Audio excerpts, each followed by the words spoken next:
Madam ఇప్పుడు social మీడియాలో కానీ బయట ఎక్కడ చూసినా కానీ ఒకటే టాపిక్ బాగా నడుస్తుంది. అదేంటంటే మంగ్లీ.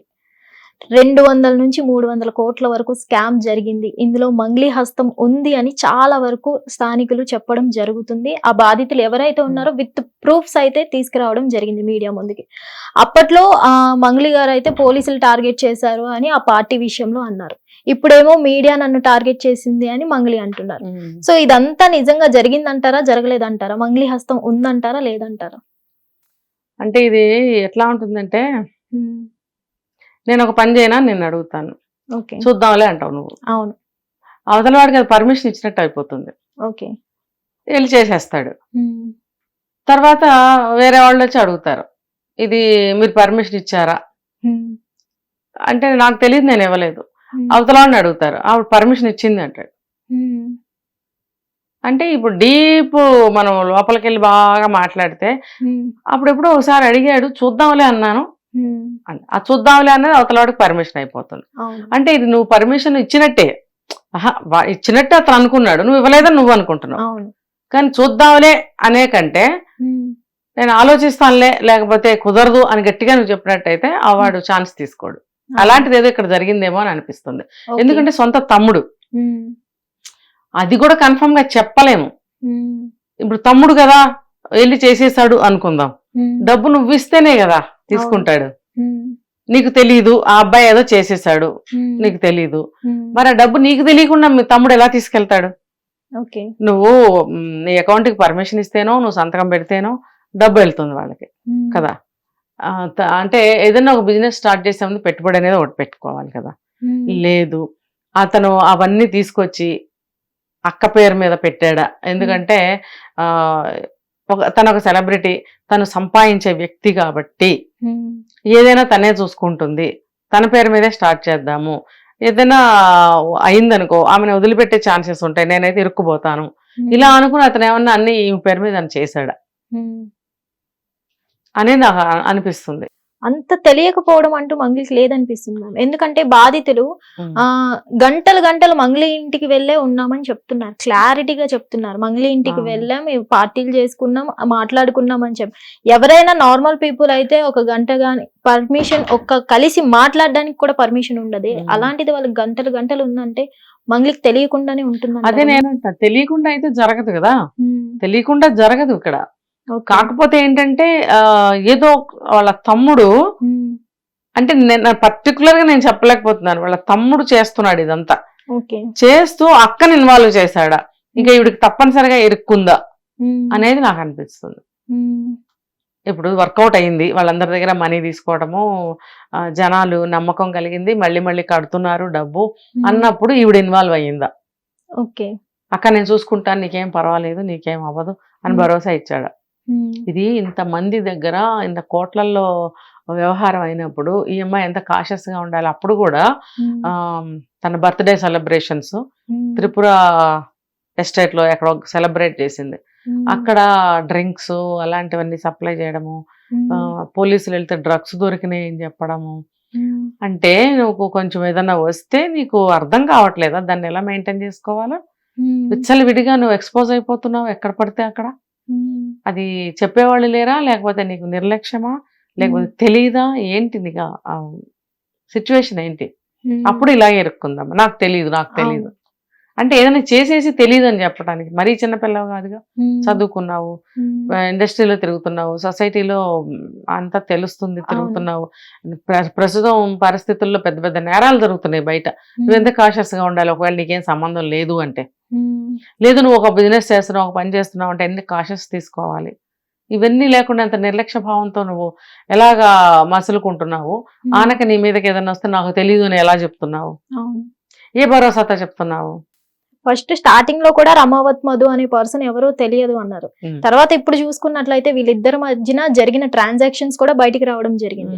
ఇప్పుడేమో రమావత్ మధు మా కమ్యూనిటీకి సంబంధించిన పర్సనే, అలా నాకు తెలుసు అని అంటుంది. ఇదంతా ఏమంటారు మేము? ఇదంతా ఎవరికి వాళ్ళు తప్పించుకునే విధంగా చెప్పే సమాధానాలే ఇవన్నీ. మళ్ళీ ఒక యాంగిల్లో వాళ్ళ చెల్లెలకి ఇచ్చి మ్యారేజ్ చేయాలని అనుకుంటున్నారని చెప్తున్నారు కదా. అది ఆ రిలేషన్ దెబ్బతినకూడదని కూడా ఏమన్నా తప్పుకుని తిరుగుతున్నారా? ఇదంతా వాళ్ళు చెప్తేనే తెలియాలి మనకి. మనకి మనం ఊహించేసుకుంటే జరిగిపోదు. ఏదేమైనా విచారణ జరుగుతుంది. ఆమెకి మొత్తం విషయాలు ఒకటొకటి బయటకు వస్తున్నాయని చెప్తున్నారు కదా. అలా కనుక జరిగితే ఆమె బూరిదార ఇరుక్కుపోతుంది. ఇప్పుడు తెలియకపోతే తెలియదని చెప్పి వదిలే, ఒకదానికి పోయి ఇంకోటి, ఇంకో దానికి పోయి ఇంకోటి ఏదో చెప్పావు అనుకో, అనవసరంగా అది ఇంకా టైట్ అవుతుంది. అదేదో త్వరగా అమ్మాయి బయటపడి చెప్తే మంచిది.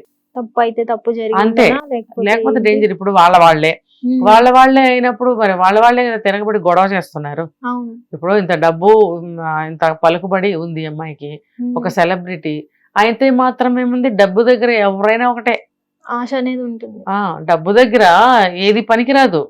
నా ఎంత దగ్గర వాళ్ళైనా, ఎంత పెద్ద గొప్ప వ్యక్తులైనా, నా డబ్బు తిన్నావు భయ్, నువ్వేం మాట్లాడుతున్నావు, నువ్వు అంత అయితే మాకేంటి గొప్ప, నా డబ్బు తిన్నావు, నువ్వు మా డబ్బు తీసుకొచ్చి ఫస్ట్. అంతే, అదే కులం వాడైనా పక్కింటి వాడైనా ఇదే మాట మాట్లాడతాడు. కాబట్టి వాళ్ళ డబ్బులు వాళ్ళకి ఇచ్చేయాల్సిందే. ఆ సగమన్నా బయటపడుతుంది కేసులు. ఆమె ముందు చెప్పినట్టుగా బాధితులకి నా తప్పు గనక ఉంటే బాధితులకి సపోర్ట్ చేయాలి, లేదా కేసు నుంచి బయటపడదు. సో ఈమె హస్తం ఎంతో కొంత ఉంటుంది. ఎందుకంటే గతంలో కూడా బర్త్డే పార్టీ విషయంలో కూడా ఇలాగే నాకేం తెలియదు అని చెప్పేసింది ఆమె. ఇప్పుడు నువ్వు ఏది కూడా నువ్వు తెలియకుండా చేయట్లా. నువ్వు ఒక తెలంగాణ ఆడపడుచుగా మంచి ఫేమ్ అయ్యావు, ఇంటర్నేషనల్ ఫేమ్. మన కల్చర్ ని తీసుకెళ్లి అందరికి పరిచయం చేసాము, తెలియని వాళ్ళకి కూడా మెచ్చుకునేటట్టుగా బాగుంది అన్నట్టుగా నువ్వు చక్కగా ఒక ఐడెంటిటీ తీసుకొచ్చావు. నీకే అసలు ఒక మంచి పేరు వచ్చింది. వచ్చినప్పుడు నీకు ఆశ పెరిగిపోయింది, గర్వం పెరిగిపోయిందా, లేకపోతే ఒక్కసారిగా పెద్ద వాళ్ళ లిస్టులో చేరిపోయానని సమానత్వంగా బిహేవ్ చేసేద్దామని నువ్వు అనుకున్నావా? లేకపోతే నువ్వు ఆ పాట పాడటం ఏంటి, నువ్వు నీ బర్త్డే పార్టీ అలా చేసుకోవడం ఏంటి, ఇప్పుడు ఇందులో ఇరుక్కోవడం ఏంటి? నువ్వే చూసుకో, ఇవన్నీ నీకే తెలుసు. 25 ఏళ్ళని ఉంటాయి అమ్మాయికి వయసు. మరి 25 ఏళ్ల వయసుకి ఇంత సొసైటీలో నువ్వు తిరుగుతున్నావు, చదువుకున్నావు, నువ్వు అది ఏది ఎలా చేయాలనేది తెలుసుకోవాలి కదా, తెలుసుకుని చేయాలి. నిజాన్ని నిజమని, అబద్ధాన్ని అబద్ధానని చూపించే మీడియా ఆమెని టార్గెట్ చేయాల్సిన అవసరం ఏముందంటారు? మీడియా నన్నే టార్గెట్ చేసింది అంటుంది ఆమె. మీడియాకి ఎప్పుడు కూడా ఈ ప్రశ్న తప్పు. మీడియా ఎప్పుడు టార్గెట్ చేయదు. పర్సనల్ ఏముంటుంది ఇక్కడ? ఆమె అదే చెప్తుంది, మీడియా నన్ను టార్గెట్ ఏం కాదు, టార్గెట్ కాదు విషయం అది. దాన్ని అందరూ వచ్చి ఇంటర్వ్యూ చేస్తుంటారు, వాళ్ళ స్టైల్లో క్వశ్చనింగ్ చేస్తుంటారు. టార్గెట్ ఏముంది ఇందులో? అట్లా ఏం లేదు. ఇప్పుడు కేసులు పెట్టాల్సిన వాళ్ళు ఎంతమంది బయటకు వస్తున్నారు చూడు, ఎంతో మంది కేసులు పెట్టడానికి రెడీగా ఉన్నారు. అఫ్కోర్స్ వాళ్ళకి సపోర్ట్ చేసిన వాళ్ళ మీద యువతల వాళ్ళు పెట్టడానికి రెడీగా ఉన్నారు. మరి రకరకాలుగా ఉన్నారు. చూద్దాం ఇదేం జరుగుతుంది అనేది. ఏమైనా తప్పు లేదే, నిప్పు లేదే పొగరాదు. అవునా? ఎంతో కొంత ఏమి తప్పు ఉంది, తెలిసి ఉందా తెలియక ఉందా అది నిరూపించుకో. నిజంగా నీ ప్రమేయం లేకుండా, నీ తప్పు లేకుండా జరిగింది అంటే నువ్వు సేవ్ అవుతావు. ఎవరు చేశారో వాళ్ళు పట్టుబడతారు. అయితే ఈ డబ్బు మాత్రం నీదే అని ఒప్పుకోవాల్సిందే. నీదే అంటే ఇప్పుడు నువ్వు బాగా సంపాదిస్తున్నావు, నువ్వు ఇన్వెస్ట్మెంట్ చేస్తున్నావా, వాళ్ళ డబ్బు తీసుకుని మళ్ళీ నీ ద్వారానే బిజినెస్ మీ తమ్ముడు చేస్తున్నాడా, ఇవన్నీ తేలాల్సింది ఉంది. తేల్చుకోవాలి ఫస్ట్. వాళ్ళ బ్రదర్ చేశారా లేదా, ఇదంతా ఏంటి ముందు అతన్ని పట్టుకుని ఎక్కడ ఉన్నాడో అతన్ని ముందు అడగాలి. Okay, thank you so much. Hit TV app, ఇందులో short news, live news, entertainment shows, movies, digital magazines తో పాటు మీ జిల్లా వార్తలను కూడా ఫ్రీగా చూడొచ్చు. ఇంకెందుకు ఆలస్యం, వెంటనే హిట్ టీవీ యాప్ ని డౌన్లోడ్ చేసుకుని ఫ్రీగా ఎంటర్టైన్మెంట్ పొందండి. Hit TV app, hit TV app, please download hit TV app. Hit TV app ని ఫ్రీగా డౌన్లోడ్ చేసుకుని ఎంజాయ్ చేయండి. మీకు నచ్చిన ఎంటర్టైన్మెంట్ కోసం హిట్ టీవీ యాప్ ని ఫ్రీగా డౌన్లోడ్ చేసుకుని ఎంజాయ్ చేయండి. హిట్ టీవీ యాప్ ని డౌన్లోడ్ చేసుకుని ఆస్వాదించండి, ఆశీర్వదించండి. ఇంతమంది సెలబ్రిటీలు హిట్ టీవీ యాప్ ని డౌన్లోడ్ చేసుకోండి అని చెప్తున్నారంటే ఎంత మంచి యాప్ ఆలోచించండి. అమెరికా అమెరికా అమెరికా అమెరికాలో చదవాలనుకునే వాళ్ళకి విశ్వసనీయమైన పేరు మన శౌర్య కన్సల్టెన్సీ. UK లో 1 year masters, UK లో 1 year masters, 2 years work permit up to 5 years visa. Contact Saurya Consultancy. Contact 89851 89851.